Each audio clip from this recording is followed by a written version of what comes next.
Success platform channel पर मैं गौतम शर्मा आप सभी भावी सिपाहियों का हार्दिक स्वागत करता हूं। अपने स्लोगन से क्लास स्टार्ट करते हैं, खाकी वर्दी हमारी मंजिल। UP police Hindi previous year question series में बच्चों आज की क्लास में 18 जून 2018 सिर्फ फर्स्ट का पेपर कवर करेंगे।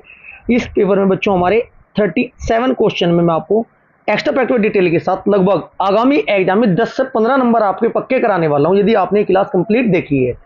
यदि आपकी तैयारी हिंदी की बेहतर है तो आज की क्लास में आपका हिंदी का ऑल टॉपिकों का फर्स्ट डिवीजन होगा और एक्सेप्टेड क्वेश्चन आपको कवर करने को मिलेंगे। 10 से 15 नंबर पक्के करने के लिए क्लास आपको कंप्लीट देखनी चाहिए। ये थोड़ा इसमें टाइपिंग मिस्टेक है, 28 जून लिखा हुआ है बच्चों, जबकि ये पेपर आपका 18 जून का है। ठीक है जी, क्लास स्टार्ट करते हैं। क्वेश्चन नंबर फर्स्ट, अनिल अनल का सही अर्थ देने वाला शब्द युग्म बताइए। क्वेश्चन नंबर फर्स्ट का राइट आंसर होगा अनिल। अनिल का अर्थ होता है बच्चों वायु, और ये अनल होता है, अनल का अर्थ होता है अग्नि। यहीं से पर्यायवाची शब्द भी यहीं से बनते हैं। अब मैं आपको फर्स्ट डिवीजन के साथ कवर कराता हूं वायु के पर्यायवाची। पहले बात करते हैं वायु। वायु के पर्यायवाची शब्द कौन कौन से होते हैं बच्चों? अनिल होता है आपका, हवा होती है, पवन होता है, समीर, वात मारुत। वात मारुत। यदि आप भी इस बार यूपी पुलिस कांस्टेबल में सिलेक्शन लेना चाहते हैं ना प्यारे बच्चों, तो टारगेट आपका कितना होना चाहिए? 32, 33, 35। ये आपका स्कोर हिंदी में 100% बनना चाहिए। रीजनिंग में मैं आपको प्रीवियस क्वेश्चन एक्स्ट्रा फैक्ट और ट्रिक के साथ कवर करा रहा हूँ बच्चों। रीजनिंग में हमारा टोटल जो हमारा 37 की रीजनिंग है, 38 की रीजनिंग, उसमें तो 35, और जो मैथ वाला पोर्शन है उसमें 30। बस इतना कर लो। जीके यदि आपकी थोड़ा वीक भी है ना, कोई फर्क नहीं पड़ने का, 120 प्लस स्कोर आपका ऐसे ही हो जाएगा। अब बात करते हैं वायु के बाद अग्नि के भी पर्यायवाची आपको पता होना चाहिए, क्योंकि पर्यायवाची से 102 क्वेश्चन पूछे जाएंगे। एक आपका अनल होता है, अनल पावक, दहन, वेसानर, धूमकेतु, करसानु ज्यादा आता है एग्जाम में ये वाला बच्चों, करसानु आग। Next question, question number second, उपसर्ग। उपसर्ग से मान के चलना है 102 नंबर पक्के हैं, साथ के साथ कवर करना है। देखिएगा कैसे उपसर्ग के फाइंड आउट कैसे करेंगे उपसर्ग में बच्चों। पराजय, पराजय में उपसर्ग बताने हैं। उपसर्ग हमेशा बच्चों शब्दों से पहले लगते हैं, परिभाषा के अकॉर्डिंग भी पूछ लेंगे।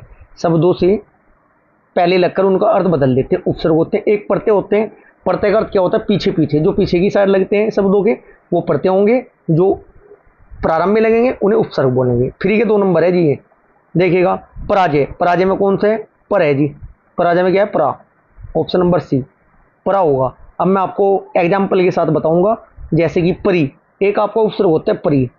क्वेश्चन नंबर सेकंड का राइट आंसर होगा आपका ऑप्शन नंबर थर्ड। एक होता है परी। परी उपसर्ग कहाँ कहाँ होगा बच्चों आपका? जैसे परिजन, परिक्रम, परिणाम, परिपूर्ण। ठीक है जी। एक आपका होता है पर उपसर्ग, पर कहाँ होगा? परहित, परसर्ग, परोपकार, परलोक। एक होता है आपका पूरा, पूरा उपसर्ग होते हैं। ये कहां पर होता है? पूरा तत्व, पूरा तत्व या पूरा वर्त। एक होता है आपका पूर्ण, एक होता है पुनर, पुनर हलंत वाला रह होता है। पुनर्जन्म, पूर्ण जीवनी, पूर्ण लेखन, ये आपके पूर्ण वाले होते हैं। क्लियर है जी। Next question, question number third, प्रत्यय। प्रत्यय मैं आपको बताता हुआ आया हूँ। प्रत्यय का अर्थ होता है पीछे, शब्दों के पीछे लगकर जो अर्थ बदलते हैं प्रत्यय कहलाते हैं। देखिएगा एग्जाम्पल के साथ, लिखावट। लिखावट में कौन सा प्रत्यय है? आवट प्रत्यय है जी। आवेटे आवट। गड़गड़ाहट, घबराहट, चिल्लाहट, आहट प्रत्यय में हो गया आपके। एक होता है आपका बार बार एग्जाम में पूछा जाता है आनी वाले प्रत्यय। आनी प्रत्यय से शब्द कौन कौन से बनते हैं बच्चों? देवरानी, भवानी, जेठानी। एक होता है आलू प्रत्यय, पढ़ा नहीं होगा ये आपने। आलू प्रत्यय, कृपालु, दयालु, श्रद्धालु। एक होता है आस, मिठास, प्यास, निकास, दुरास। क्लियर है। नेक्स्ट क्वेश्चन, क्वेश्चन नंबर 4, महोत्सव का संधि विच्छेद। इसी क्लास में आपकी रस, छंद, अलंकार, वाक्य, ठीक है जी बच्चों, वाच्य, अवयव, शब्द अलंकार, तुम्हारे समास, सर्वनाम, कारक, चिन्ह, क्रिया, विशेषण, जो आपकी कृतियाँ होती है, उपन्यास। ठीक है जी, ये सब कुछ आप इसी क्लास में रिवाइज करने वाले वर्णमाला, बस कंप्लीट क्लास देखते चलना है। क्वेश्चन नंबर 4, महोत्सव का संधि विच्छेद। महोत्सव का संधि विच्छेद क्या होगा बच्चों? राइट आंसर होगा आपका ऑप्शन नंबर बी, महा प्लस उत्सव। क्या बन जाएगा आपका? महोत्सव। एक एग्जाम में पूछा जाता है नरेंद्र का, नरेंद्र बार बार एग्जाम में रिपीट होता है तो जी, नरेंद्र, नर प्लस इंद्र, राजेंद्र राजा प्लस इंद्र, महोदय महा प्लस उदय। क्वेश्चन नंबर 5, मैंने घर जाना था वाक्य में असुदंश, असुदंश है। राइट आंसर होगा ऑप्शन नंबर ए, मैंने। मैंने नहीं होता बच्चों, मैंने घर जाना था वाक्य में असुदंश क्या होगा? मैंने। इसमें क्या होगा बच्चों? मुझे घर जाना है। सही वाक्य क्या बनेगा? मुझे घर जाना है, मैंने नहीं कुछ होता। क्वेश्चन नंबर 6, देशभक्ति में समास। समास कितने प्रकार के होते हैं? 6 प्रकार के होते हैं, मैं आपको बताया है। राइट आंसर क्या होगा क्वेश्चन नंबर 6 का? ऑप्शन नंबर सी, तत्पुरुष। जहां भी कारक चिन्ह का प्रयोग होता है वहां पर आपका कौन सा समास होता है? तत्पुरुष समास होता है। अवयवी भाव समास कहाँ कहाँ होता है बच्चों? आ, अनु, भर, यथा, वहां पर आपका अवयवी भाव समास होता है। दीर्घु समास कहाँ होता है बच्चों? जहाँ संख्याएं आएंगी आपकी वहां पर दीर्घु समास होगा। द्वंद्व समास का होगा जहाँ पर ये बीच में हलन, बीच में माइनस का चिन्ह आएगा या विलोम शब्द होंगे जैसे माता पिता, रात दिन, या आपके क्या होंगे? या आपका द्वंद्व समास होगा। क्लियर है जी? अब मैं आपको तत्पुरुष समास के कुछ एग्जाम्पल भी बताऊंगा, जैसे शोकग्रस्त, शोक से ग्रस्त, डाक गाड़ी, डाक के लिए गाड़ी, राजपुत्र, राजा का पुत्र, गंगा जल, गंगा का जल, ये सभी तत्पुरुष होंगे। क्वेश्चन नंबर 7, पुस्तक पढ़ी जाती है में कौन सा वाच्य है? पुस्तक पढ़ी जाती है में वाच्य बताना है। पढ़ी जाती है भाव है जी, भाव प्रकट हो रहा, यह आपका भाव वाच्य होगा। क्वेश्चन नंबर 9, क्वेश्चन नंबर 8, निम्नलिखित में अवयव है। क्वेश्चन नंबर 8 का आपका राइट आंसर होगा, अवयव क्या है जी? Right answer option number D, और होगा जी। अवयव क्या होता है प्यारे बच्चों? जिन शब्दों के रूप में ना लिंग, वचन, कारक आदि के कारण ना कोई भी परिवर्तन या कोई भी विकार उत्पन्न हो, वो क्या कहलाते हैं? वो आपके अवयव होते हैं। जैसे कि अतः, यह, ठीक है जी, आपका, और, ये सारे क्या होंगे बच्चों आपके? देखना मैं लिख देता हूँ, चलो। अवयव कौन कौन से होते हैं, इसके अलावा भी तो पूछा जा सकता है। अवयव कौन कौन से होते हैं? कहाँ, कहाँ, और, अभी, जब, भी, धीरे धीरे, ये सारे आपके अवयव होते हैं। कुछ भी आपके एग्जाम में पूछा जा सकता है। 1 नंबर इससे पक्का है जी। हिंदी में पूर्ण विराम का चिन्ह बताइए। क्वेश्चन नंबर 9 का राइट आंसर होगा ऑप्शन नंबर सी, पूर्ण विराम। एक बार बार एग्जाम में पूछा जाता है, अल्प विराम कौन सा होते हैं? अल्प विराम, देखिएगा अल्प विराम कौन कौन सा होता है बच्चों? ये वाला आपको होता है अल्प विराम। एक होता है आपका अर्धविराम, अर्धविराम, अर्धविराम कौन सा होता है? ये ऐसे वाला आपका अर्धविराम होता है। हंसपद योजक होता है आपका ये। हंसपद कौन सा होता है? हंसपद कहाँ ये होता है? त्रुटि के लिए भी इस्तेमाल होते हैं। लोपपद ये वाले होते हैं। क्लियर है जी? क्वेश्चन नंबर 10, दूध का धुला होना मुहावरे का अर्थ क्या है? दूध का धुला होना, right answer option number A, दूध का धुला होने का राइट आंसर होगा ऑप्शन नंबर ए, निर्दोष होना। क्वेश्चन नंबर 11, जिसकी लाठी उसकी भैंस, लोकोक्ति का अर्थ क्या होता है बच्चों? Right answer option number B, शक्ति संपन्न आदमी अपना काम बना लेता है। Right answer option number B. Question number 12, वीर रस का स्थायी भाव। वीर रस का स्थायी भाव, राइट आंसर होगा आपका ऑप्शन नंबर डी, उत्साह। अब मैं बात करता हूँ श्रृंगार रस का क्या होता है? लिखने का नहीं, भाव लिखूंगा डायरेक्ट। श्रृंगार रस का होता है आपका रति। करुण रस का होता है आपका शोक। ठीक है जी। वीर रस का आपका उत्साह में बता ही दिया है आपको। हास्य रस का क्या होगा बच्चों? हास्य रस का हास होगा। क्रोध का क्रोध होगा। भयानक का भय होगा। विभत्स का जुगुप्सा या घृणा होगा। अद्भुत का विस्मय होगा। निर्वेद का शांत होगा। क्वेश्चन नंबर 13, दोहा के प्रथम चरण में कितनी मात्राएं होती है? क्वेश्चन नंबर 13 का राइट आंसर होगा ऑप्शन नंबर सी, प्रथम चरण में 13 मात्राएं होती है। दोहा कैसा छंद है बच्चों? एक आपका दोहा एक अर्धसम्मात्रिक छंद है। कैसा है? अर्धसम्मात्रिक। हिंदी की प्ले लिस्ट में जाकर एक बार एक क्लास देख लेना, छंद का टॉपिक आपका चैप्टर पूरा 10 मिनट में कंप्लीट हो जाएगा। इसके प्रथम और तृतीय चरण में 13 मात्राएं होती है, जबकि दूसरे और चौथे चरण में 11 मात्राएं होती है। मेरी भव राधा हरो, एग्जाम्पल बता देता हूँ मैं इसका, जैसे कि आप काउंट भी करके देख सकते हो।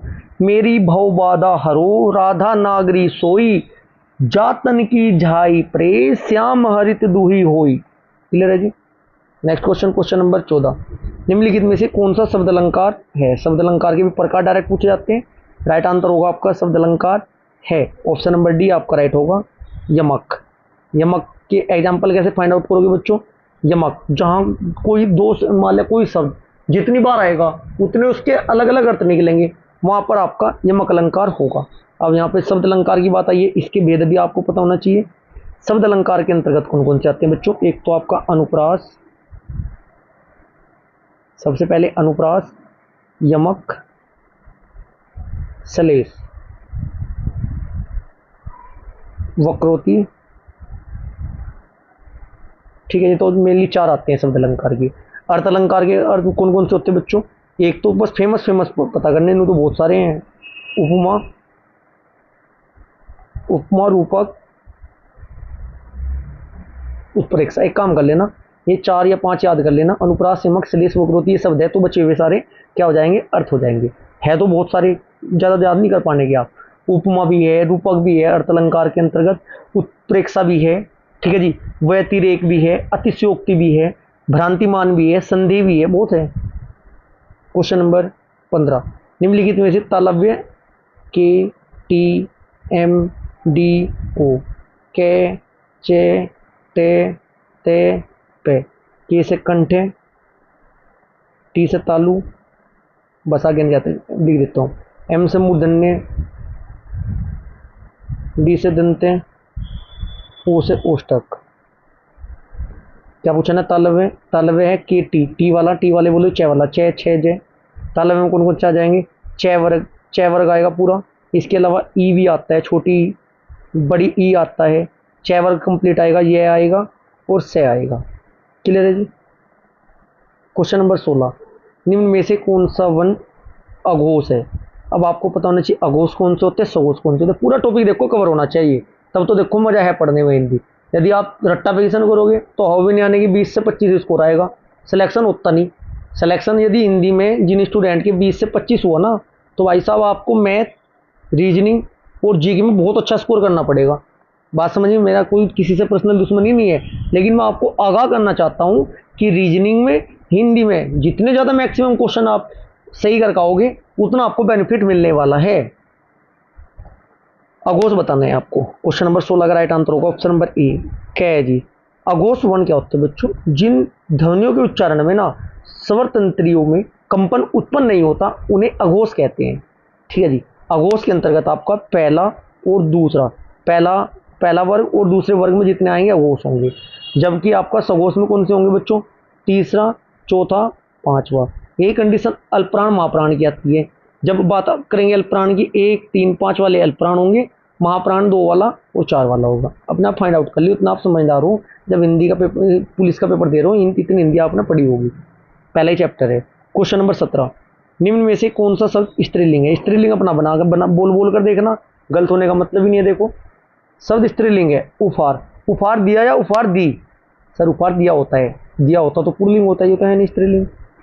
ग्रंथ, बहुत सारे ग्रंथ पढ़ रखे या पढ़ रखी? सर पढ़ रखे बोला जाता है, इसलिए ये भी नहीं होने का।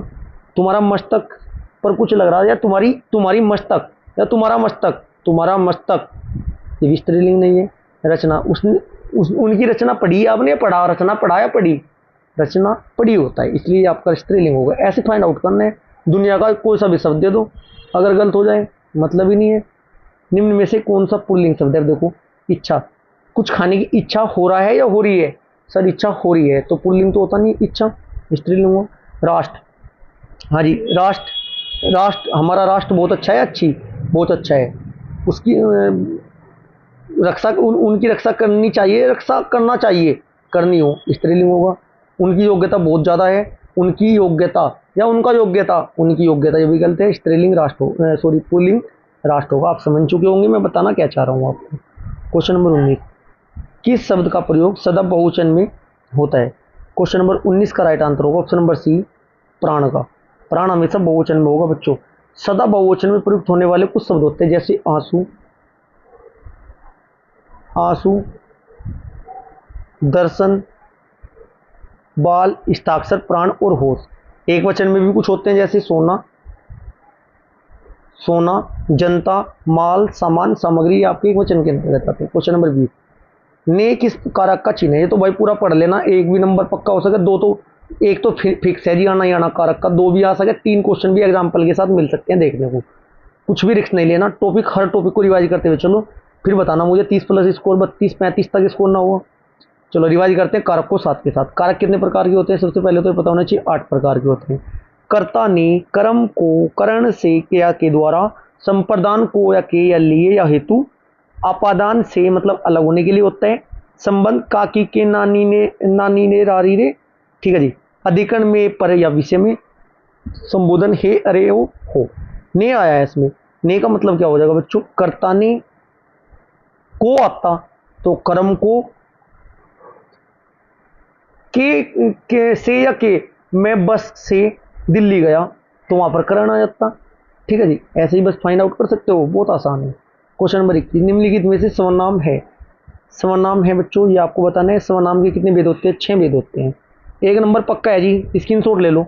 कौन सा? पुरुषवाचक सर्वनाम के अंतर्गत जितने भी आते हैं, उत्तम, मध्यम और अन्य, वहां से एक तो पक्का है ही, बचे आपके लास्ट के 5, उनमें से एक क्वेश्चन वहां पक्का होने वाला है आपको। सर्वनाम है जो शब्द संज्ञा के स्थान पर प्रयोग होते हैं ना बच्चों, उन्हें सर्वनाम कहते हैं। जैसे मैं, तुम, हम। क्वेश्चन नंबर 21 का राइट आंसर होगा ऑप्शन नंबर बी, आप। सर्वनाम कितने प्रकार के होते हैं? 6 प्रकार के। नंबर 1 पुरुषवाचक, ये इंपोर्टेंट, पुरुषवाचक, पुरुषवाचक के अंतर्गत ही पूछे जाते हैं मैक्सिमम। नंबर 2 कौन सा होगा जी आपका? निश्चयवाचक। नंबर 3 सा कौन सा होगा? अनिश्चयवाचक। नंबर 4 कौन सा होगा? संबंधवाचक। नंबर 5 कौन सा होगा? प्रश्नवाचक। नंबर 6 कौन सा होगा? निजवाचक। अब पुरुषवाचक सर्वनाम के अंतर्गत 3 आते हैं। नंबर 1 उत्तम, ट्रिक से बताऊंगा, देखो उत्तम पुरुष, चैनल की प्लेलिस्ट में जाके हिंदी की लॉन्ग वीडियो भी और शॉर्ट वीडियो भी अच्छे से कवर कर लो, बहुत बड़ा रिवीजन हो जाएगा आपका, 3-4 घंटे में पूरी हिंदी खत्म हो जाएगी। उत्तम पुरुष। दूसरा आता है मध्यम पुरुष। चौथा होता है अन्य पुरुष। उत्तम कौन है? मैं और हम ही उत्तम है, बस सब ये मान लो, मैं और हम ही उत्तम है, मतलब उत्तम पुरुष के अंतर्गत आते हैं मैं, हम, ठीक है जी। मध्यम पुरुष के अंतर्गत कौन से आते हैं? तू, तुम या आप। अन्य पुरुष जिसके बारे में बात कर रहे हो। निश्चयवाचक में क्या आता है बच्चों? यह है या ये। अनिश्चयवाचक में कोई या कुछ। संबंधवाचक में जो या सो। प्रश्नवाचक में कौन, क्या, क्यों। निजवाचक में आप, अपनी। क्वेश्चन नंबर 22, निम्नलिखित में से विशेषण है कौन सा है जी? राइट आंसर होगा ऑप्शन नंबर डी, शांत। क्वेश्चन नंबर 23, प्रेरणार्थक क्रिया है कौन सी है? सुनना, सुनाना प्रेरणार्थक है जी, right answer option number C. Question number 24, लड़के ने पुस्तक पढ़ी, वाक्य का काल है, ये बताना है। क्वेश्चन नंबर 24 का आपका राइट आंसर होगा, ये बताना है लड़के ने पुस्तक पढ़ी में क्या है? राइट आंसर होगा ऑप्शन नंबर बी, पूर्ण वर्तमान काल। क्वेश्चन नंबर 25, निम्नलिखित में से तत्भव। अब तत्सम तत्भव से 1 से 2 नंबर पक्के हैं। तत्भव तो हिंदी वाले, और तय तय से में जिसमें से होगा लिखा हुआ वो संस्कृत वाले होंगे, या आसान तरीका है याद रखने का। हिंदी वाला बताना। क्वेश्चन नंबर 25 का राइट आंसर होगा ऑप्शन नंबर ए, अचरज होगा। अंधकार का तो अंधेरा होगा। अंगरक्षक का क्या होगा बच्चों? अंग रखा होगा, ठीक है जी। आशा का क्या होगा? आस होगा। तो बस तत्सम क्या है इसमें आपका? तत्भव क्या है इसमें आपका? अजरज है, बस खत्म मामला। अजरज को तत्सम में क्या बोलते हैं? आश्चर्य बोलते हैं। क्वेश्चन नंबर 26, शीत का विलोम शब्द। शीत का होगा उष्ण, right answer option number D होगा, ठीक है जी। कृष्ण का क्या होता है? इसका होता है शुक्ल, ठीक है, ठंड का गर्म। क्वेश्चन नंबर 27, कर का अर्थ नहीं होता, right answer option number A, Surya. Question number 28, जो कठिनाई से मिलता है के लिए एक शब्द होगा। जो कठिनाई से मिलता है उसे दुर्लभ बोलते हैं बच्चों। क्या बोलते हैं? दुर्लभ है क्या ऑप्शन में? Right answer option number B, ठीक है जी। जिसमें जाना या जिसे समझना कठिन हो वो आपका दुर्गम होता है, ऑप्शन नंबर फर्स्ट। जो आसानी से प्राप्त हो सके उसे सुलभ बोलते हैं, ऑप्शन नंबर डी। जहां जाना संभव न हो उसे अगम बोलते हैं, ऑप्शन नंबर सी। ऐसा आपको तैयारी करनी थी। क्वेश्चन नंबर 29, बीजक किसकी रचना का संग्रह है? राइट आंसर होगा ऑप्शन नंबर ए, कबीरदास की है जी। कबीरदास की बीजक साखी सबद रमैया। दोबारा बोलता हूँ, बीजक साखी सबद रमैया। बात करें जायसी की प्रमुख कौन से, पद्मावत, अखरावट, आखिरी कलाम। सूरदास जी की कौन कौन से बच्चों, रामचरितमानस, रामचरितमानस तो तुलसीदास की, सूरदास की कौन सी है जी, सूरसागर, सुरावली, साहित्य लहरी। साहित्य लहरी बार बार पूछा जाता है एग्जाम में। तुलसीदास की तो अति महत्वपूर्ण है, रामचरितमानस हुई, गीतावली, रामलल्ला नहुछा, कवितावली, विनय पत्रिका, पार्वती मंगल, ये आपकी तुलसीदास की होगी। क्वेश्चन नंबर 30, अंधेरी नगरी नाटक के रचयिता। Right answer option number C, Bharatendu Harishchandra ji है। बच्चों अंधेरी नगरी नाटक के रचित भारतेंदु हरिश्चंद्र, इनके द्वारा ना अन्य भी रचित करते होती है, जैसे बकरी विलाप, प्रेम सरोवर, फूलों का गुच्छा, बादशाह दर्पण, सूर्योदय, जातीय संगीत, इनकी भी इन नाटकों की भी इन्होंने रचना की थी। क्वेश्चन नंबर 31, कामायनी के रचनाकार कौन है। राइट आंसर होगा बच्चों, कामायनी के रचनाकार बताने हैं आपको। राइट आंसर होगा option number A, Jaishankar Prasad ji है। जयशंकर प्रसाद की कामायनी ना एक महाकाव्य है, ये ध्यान रखना है आपको। कामायनी क्या है, महाकाव्य है, ठीक है जी। झरना भी इन्हीं की है, जयशंकर प्रसाद की आंसू, लहर, कानन, कुसुम आदि। चलेगा जी, याद रखना आपको। एक सूर्यकांत त्रिपाठी निराला की बार बार एग्जाम में रिपीट होती है, अनामिका, गीतिका, परिमल, ठीक है जी। एक महादेवी वर्मा की कौन सी होती है बच्चों, निहार, निर्जा, रश्मि, संध्या गीति इसकी है आपकी। युगांतर सुमित्रानंदन पंत की है, बार बार रिपीट होती है एग्जाम में। क्वेश्चन नंबर 32, गोदान किसका उपन्यास है। गोदान किसका उपन्यास है आपको ये बताना है। राइट आंसर होगा ऑप्शन नंबर बी, प्रेमचंद का होगा जी, ठीक है जी। दादा कामरेड ये यशपाल जी का है। भाग्य रेखा विष्णु साहनी जी का है। दोपहर का भोजन, जिंदगी और जोक ये आपका अमरकांत का है। आज की प्यारे बच्चे क्लास हमारी यहाँ पर समाप्त होती है। यदि आपको क्लास अच्छी लगी तो वीडियो को लाइक करें, शेयर करें। यदि आपने चैनल को सब्सक्राइब नहीं किया तो चैनल को सब्सक्राइब जरूर करें। Thank you.